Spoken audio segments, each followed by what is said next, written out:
This is Karen with NewClevelandRadio.net.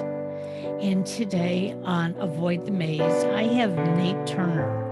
And I have to tell you before we get started that I am going to put his bio in the show notes.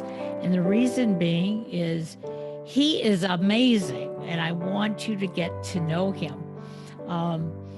If you're tuning in on YouTube and you have a visual of where the two of us are, well, I'm in my studio. As you can see, I don't have the ocean behind me or trees behind me. I'm not really sure Nate is on a beach either, but his spirit is. So Nate, welcome to New Cleveland Radio, Avoid the Maze. How are you? I'm good. Thank you for having me. And that's such a very warm and generous introduction. Thank you. I feel it in my soul. I really do. I appreciate it. Well, I will tell you, since I started Avoid the Maze a little over a year ago, I've just been, and I'm glad the word that maze and amaze go together, because I've been amazed how many of us are going through life. We're walking down a path, we turn right, then we turn left, and sometimes we go backwards and then forwards. We're walking in a maze, and that's okay if we're aware of what we're doing. And it sounds like you just have a wide range of interests and passions. So let's begin with, what does humanity propulsion engineer mean? Wow, I actually said it. Yes. So I, several years ago, decided to use the title Humanity Propulsion Engineer. My son is an engineer, so I'll tell you that first. And one of the first discussions we had, when I said I'm a humanity propulsion engineer, he said, "Well, you're not an engineer." I'm an engineer. And so, but yes, no, I'm not that kind of engineer. So the easiest way to explain it is to just take the three words: humanity, which is something we're all familiar with, which is the existence of beings on this planet and hopefully living in a compassionate way. Propulsion, meaning to propel forward. And then engineering is tools, techniques, and strategies. So what I believe, not only my responsibility as a human, but I believe the responsibility of all humans is to find a way to propel humanity forward positively, and using tools and strategies to make sure that we all can live a life that at the end, we've left the planet better than it was when we arrived. Well, it's amazing how many people like yourself are changing the world. And it's not that you're telling people they have to change, you're showing them the challenges and opportunities and how to get through life. When we were all born, our mothers and fathers didn't get a booklet that said, "This is how you raise a child." Although there was Dr. Spock who sort of wrote a book like that. But for the most part, parents are doing the best that they can on a daily basis based on the information that they've acquired.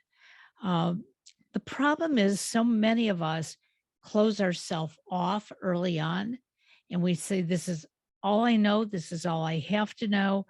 And they start wondering why things aren't working for them. And I know that was me. That definitely was me. I took on every challenge, but I took it on the same way over and over again. And when I didn't see an improvement, I thought, I must really be dumb. I mean, what am I doing wrong?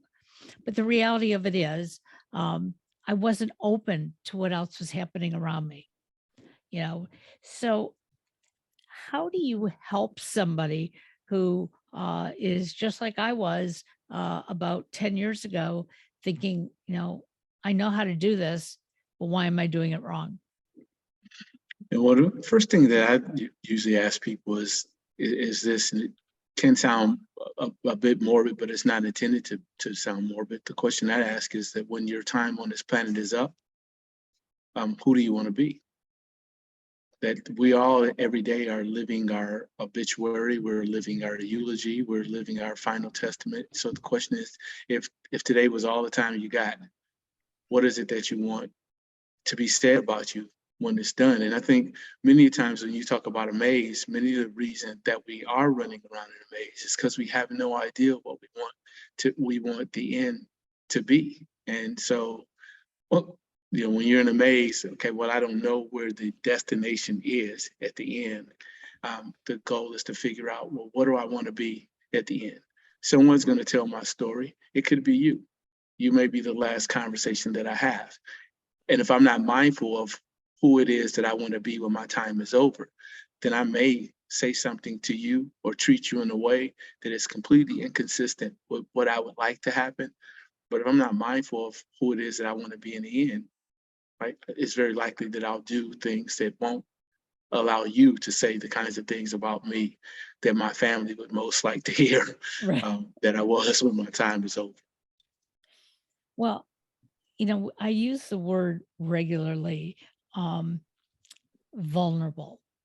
And I grew up in an age where that was not appropriate. You didn't open yourself up and say, hey, this is what I'm thinking. This is what I want to do. But in the last, I'd say maybe 10, 15 years, we're accepting it.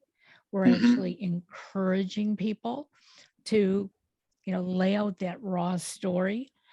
Because if I understand you, I'm going to be able to communicate with you much better. Right. Doesn't mean I have to agree with you, but understanding is so, so important. Both my husband and my youngest son are both on the autism spectrum, very high functioning. However, I can't talk to them in the same way. Right. Number one, they're individuals, but number two, their thought patterns are so much different than mine that I have to sit back, gather what they've said before I can respond. And so many of us, we're just waiting to give an answer as soon as somebody starts talking. So I know you've done TED Talks, you've written a number of books.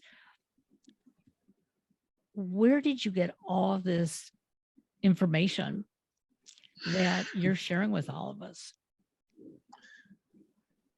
I, like everyone else, man, an amalgamation of all of the people and experiences in one's life. And then those people are an amalgamation of all the people and experiences in their life. And they all pour, and we all pour into one another. So I would say, where did I get it from? I got it from the universe, which then gave it to all of us. So it's not as much mine as it is that I'm just a vessel. Man, I really, each morning is an example.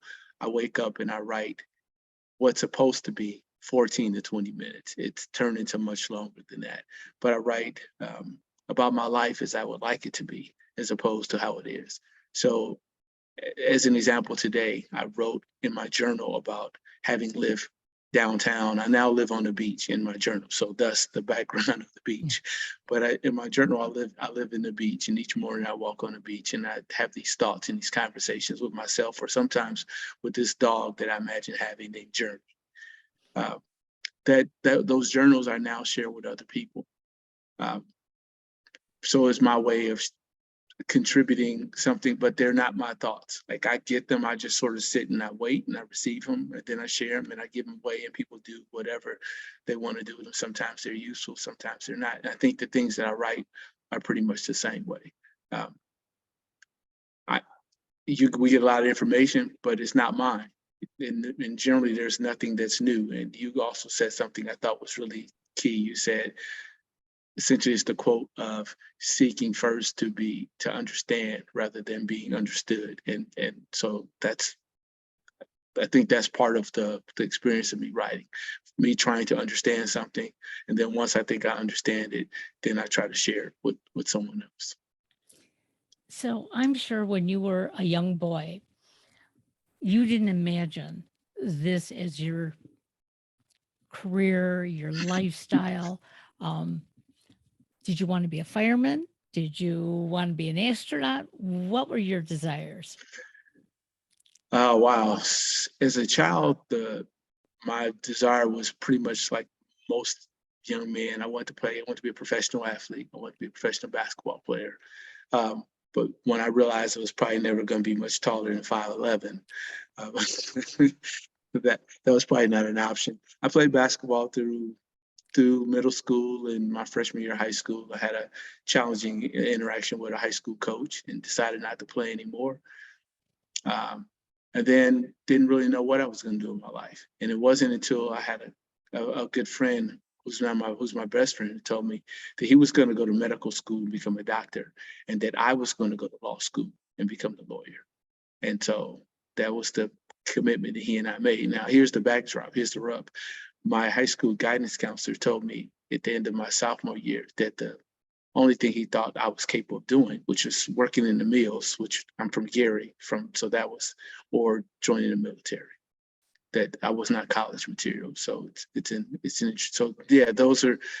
I didn't really have any thought about what I was going to do. Someone else told me what he thought I should do. And then luckily along the way, I met some really wonderful people who decided to love me for no reason at all and gave me some direction and showed me at least how to get to one college. And I figured if I could get to that one college, then that one of the people who told me that was also a judge. So I asked him, where did he go to college? He said, Fisk University. I said, great. And where'd you go to law school? He told me John Marshall in Chicago. And so then I said, okay, well, then now I have somewhat of an idea of what I might do in my life. But yeah, I really didn't have a plan. And it's interesting because, like I said, many of us, when we're young children, we come up with a career. Either we saw it on TV, we've read it in a book, somebody we know has that career. And sadly, the people around us start to expect that of us as we grow through the years. And when we all of a sudden look at each other and go, no, I was 5 years old when I said that. Okay. I'm now 18 years old. And no, I don't want to be a ballerina. It's sad that we attempt to pigeonhole individuals. Also, when you were sort of pigeonholed to be told, you know what, you have a couple more years of high school, but you're going to work in the mill. And it's like, if you really believed that, you probably wouldn't have continued much with your studies because, hey, do I need them to work in the mill? But we have to start allowing individuals of all ages to find their strengths and work within those strengths instead of looking at each other and saying, no, that's not the career for you. No, you don't like the sight of blood, so you'll never make it in medicine. I have a cousin who couldn't stand the sight of blood, and he's a surgeon. So, there are Wow. things, if you want it badly enough, you work through it. Mm-hmm. So kudos to you for knowing that your guidance counselor was wrong, because as I read in here, you have a number of degrees. Yes, that I do. Yep. I have a bachelor's in accounting, I have a master's in history and theology, and I have a law degree. So it's interesting that you have a wide range of interests. And obviously you must have liked going to school, whereas most of us just wanted to let me get this done with already. I don't know if I liked going to school as much as two things. One, I was so concerned that I was going to be nothing, and school felt like the way to make sure that I was something. And then once I started learning, I started actually enjoying the process of learning. I didn't always enjoy the classes. The grades weren't always reflective of the experience, but I embrace wholeheartedly the idea of being enlightened. I know we talk about education in this country, and I always say, people say, hey, I was educated. And I would say, well, that's past tense. I look at it as sort of a way of being enlightened. And I think we all should continuously seek enlightenment. So that much I certainly enjoy. But yeah, I did the school part was, well, I probably should get a degree or 2 or 3 so I can prove to people like my guidance counselor that he was wrong. I'm not sure that's the best way to go about learning, but that's what I did. So did you feel that way because you were a Black man from Indiana? Do you think if you were a Black man from San Francisco, you would have felt the same way? You know, that's an excellent question. I don't know if anyone has ever asked me that. That really is it'll take me a second to think about that. Yeah, absolutely. Part of me going to school was about me being from Gary and feeling a sense, 2 parts. There were so many people who poured into my life that I didn't want to let them down. So having a sense of responsibility for something bigger than me.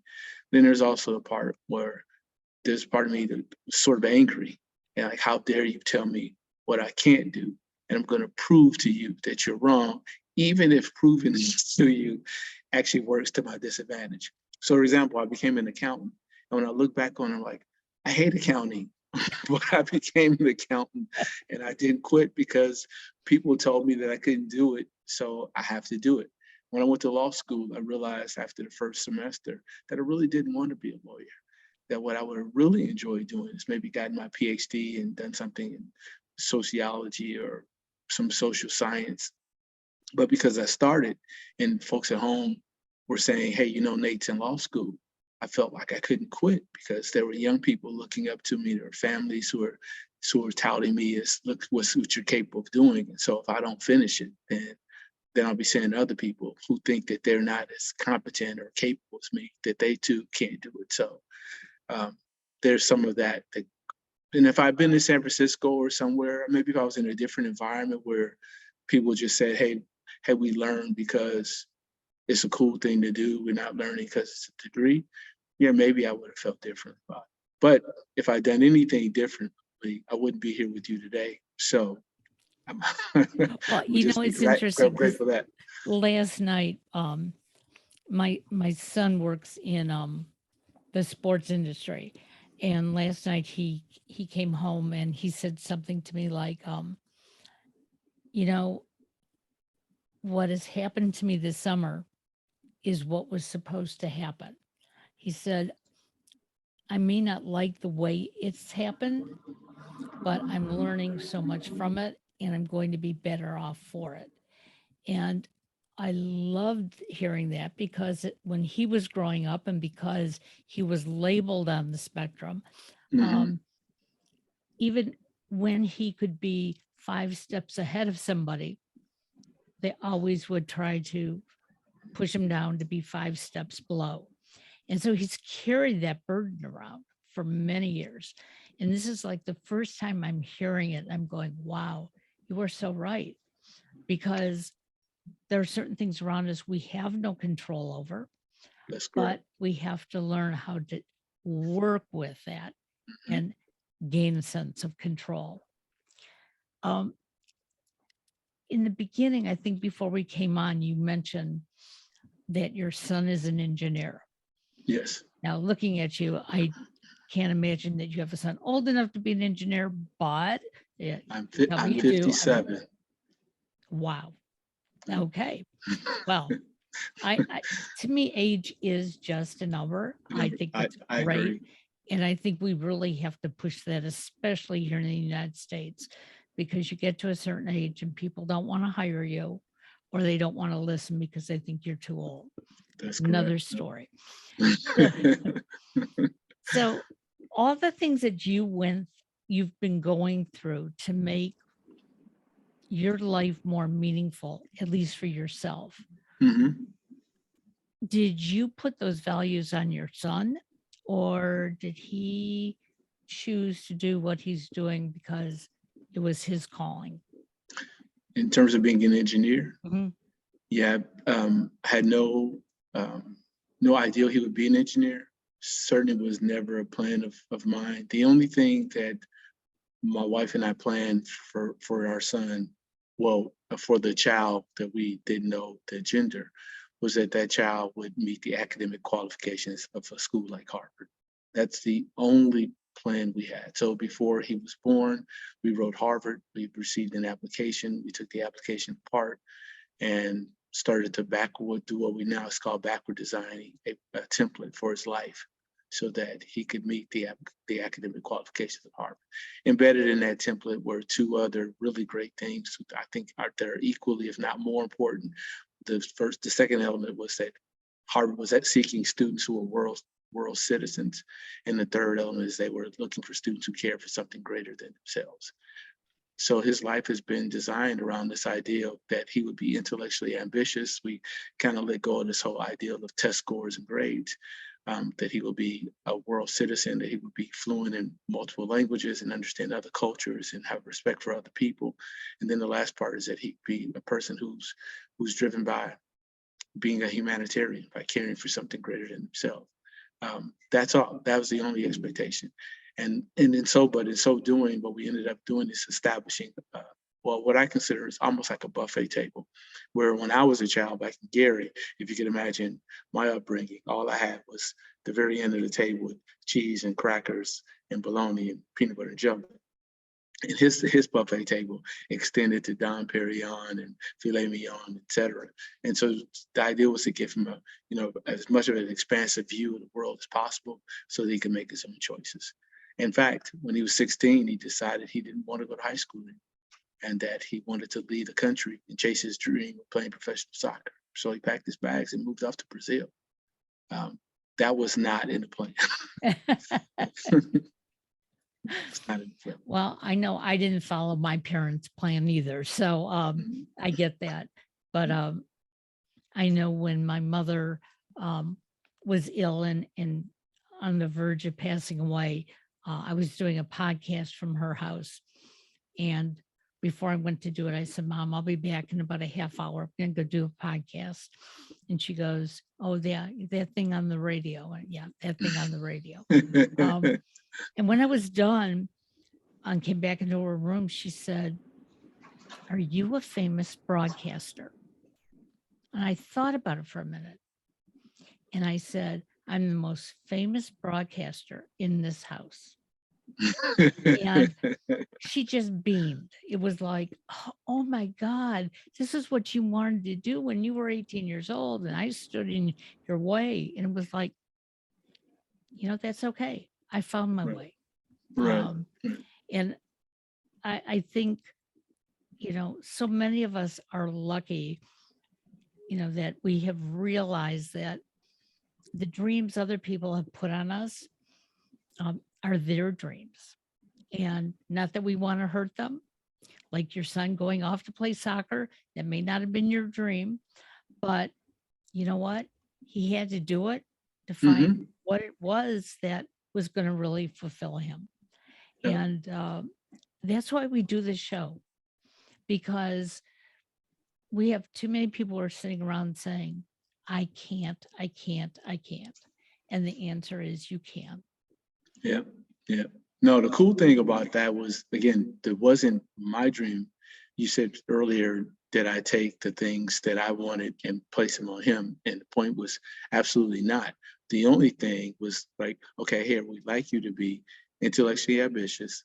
We'd like you to be globally and culturally competent. And we'd love for you to care for something greater than yourself. How that manifests in your life, that's completely up to you. So here's a child who's 16. He can speak 4 languages. He says, I want to go chase my dream. I love soccer. I want to go chase my dream of playing professional soccer. Dad, we talk about dreaming in this house all the time and chasing your dreams. This is only something I can do when I'm young. I can't chase this part of my dream later when I'm in my 20s and 30s. If I'm going to play soccer, I got to go do it now. Okay, fine. I can always come back and go to school if that's what I so choose to do. And so, 16 months later, unfortunately, he had a concussion. He came home, applied to 31 of America's top schools, got accepted to 27 of them. And decided to which school he was going to go to. He went off to school. He decided he knew exactly what he wanted to do, having returned from Brazil. So again, had he not gone to Brazil, he wouldn't be an engineer, because it was in Brazil when he was living in the academy where the lights would flicker and the internet was spotty. He said, this makes no sense. This is the best place that some of my teammates have ever lived. And their internet and the lights, et cetera, electricity. I know what I want to do when I'm done. I want to become an engineer and use technology to enhance the lives of people who've been historically and geographically underserved and underrepresented. So I was like, dude, I don't know what that means exactly. He says, but I'm gonna need to get my PhD. I'm like, okay. So 4 years after undergrad, he's at Carnegie Mellon, and now he's in his 5th year of his PhD in electrical and computer engineering at Carnegie Mellon.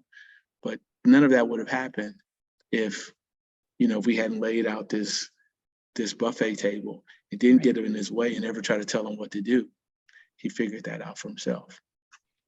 Well, and the way you describe the buffet table, it's nourishing. Okay. It is not allowing our children to think that, hey, we're just going to give it all to you. No, right. Here is this table. Okay. And we need to work from the bottom up. You want that fancy steak, you want that fancy champagne, right. You want that fancy car. Well, there's a pathway. Okay. Absolutely. Interestingly enough, when I was growing up, we were just told, what is your goal? And I've repeated this many times. I was about 9 or 10 years old, and we were sitting on the front porch in the summertime. And I said to my parents, see that house on the corner? And my parents said, yeah. Someday I'm going to get married. I'm going to live in that house with my husband and my children. And on Friday nights, we're going to come over here for dinner. And on Sunday, you're going to come to my house. And my mother was like ecstatic. Oh, this would be wonderful, honey. Well, we didn't stay in that house very long. We moved out of state. I sort of forgot about all those dreams. I went to college. I came home and said, I'm getting married and I'm moving away, and never moved back home again. Okay. Went to visit, but did I live down the street from my mother? No. Did we have those dinners only when they came to town or I went to their town? But what my mother and father had done for us was said, if this is something you want, whatever it is, you have to work for it. And if you make mistakes, it's okay. Learn from them. Don't come back crying to us and telling us, how sad you are about it. Show us what you're going to do about it. And I remember when I was going through my divorce and I called my parents up and I was crying about how miserable I felt. My father said, I'm going to hang up now. I don't want to hear this. I want to know what you're going to do about it. And I thought, how dare you? But within 24 hours, I figured it out. It was like, okay, what am I going to do about it? Nobody else was going to create my life. I was the only one. Yeah. So I know you've done TED Talks. You've written books. What else do you like to do? Write, speak. I always tell people if I had the creator tap me on the shoulder and ask me what I was going to do with more time, I would say I'm going to write and I'm going to speak. That's it. That's what I want to do. I mean, I enjoyed the beach because so that even when I'm not there, I carry it along with me. But no, I don't have a lot of things that I really love to do, but I really love to write, and I really love the opportunity to be somewhere and be able to speak. I don't say life into people because I don't think we do that, but as a vessel to be able to help serve and make sure other people know their lives matter. So how can our listeners find you and follow you and get some more wonderful knowledge? I have a website. It's NathanielATurner.com. NathanielATurner.com. That's then everything is there. I have a social media stuff, the usual Twitter, Instagram. It's at Supaman, SUPAMAN_dad. And I have a Facebook page, as everyone else does, but I'm not really great with social media. I've been told I need to do better with that, so I'm going to work on that. But the easiest way to find me is the website. Well, I think I said it before, we have to find out where our strengths are and let those weaknesses, whether it be social media or whatever, gain some of those strengths as we go along. For a long time, I used to beat myself up and say there were things that I wasn't really good at. And I would try to spend so much time at those things, that the things that I was good at, I wasn't doing. So I wasn't happy. Right. So for those of you listening, it's, some of us in the podcasting world and in the speaker world, we wear many hats. And some days we have to let some of those hats drop so we can wear the one that looks the best on us at the moment. Indeed. And, I think that's what you do, Nate.